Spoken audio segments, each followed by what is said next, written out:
ورحمۃ اللہ وبرکاتہ۔ الحمدللہ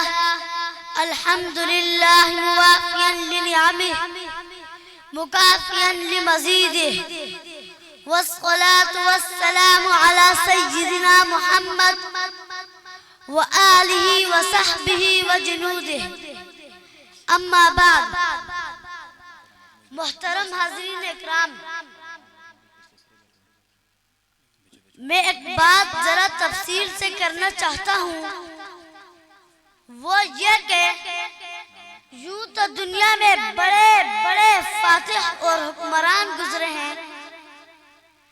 آپ سکندر اعظم اور تیمور کی مثال دے سکتے ہیں، آپ چنگیز خان اور ہلاکو کا تذکرہ کر سکتے ہیں،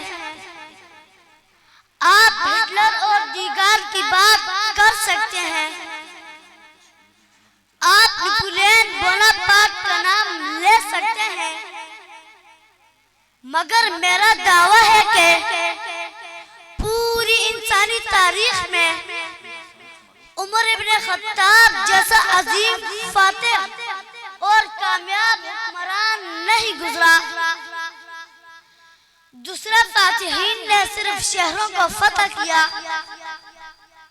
صرف میدانوں اور محلوں کو فتح کیا، مگر عمر ابن خطاب نے صرف میدانوں اور دیہاتوں کو، صرف جسموں اور سروں کو نہیں بلکہ دلوں اور روحوں کو بھی فتح کیا، افکار کے رخ بدل ڈالے، سوچوں کے دھارے بدل دیے، عقائد اور خیالات میں انقلاب پیدا کر دیا۔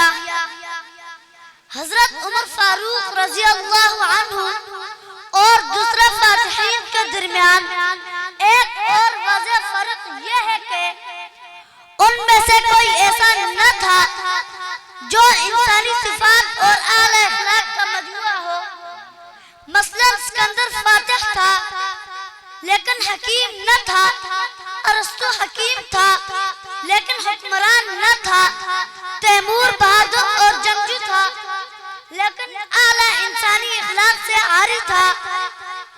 آپ اگر حضرت عمر کے حالات پر نظر ڈالیں تو صاف نظر آئے گا کہ وہ فاتح ہونے کے ساتھ عالم بھی تھے اور حکیم بھی، اعلی اخلاق کے مالک، وسیع الظر بھی، اور انتہائی رحم دل اور متواضع بھی۔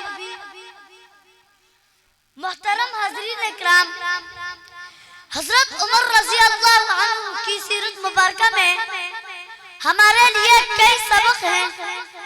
وہ باوجود ایک عظیم فاتح ہونے کے ہمیں خدمت خلق میں بذات خود مصروف کار دکھائی دیتے ہیں۔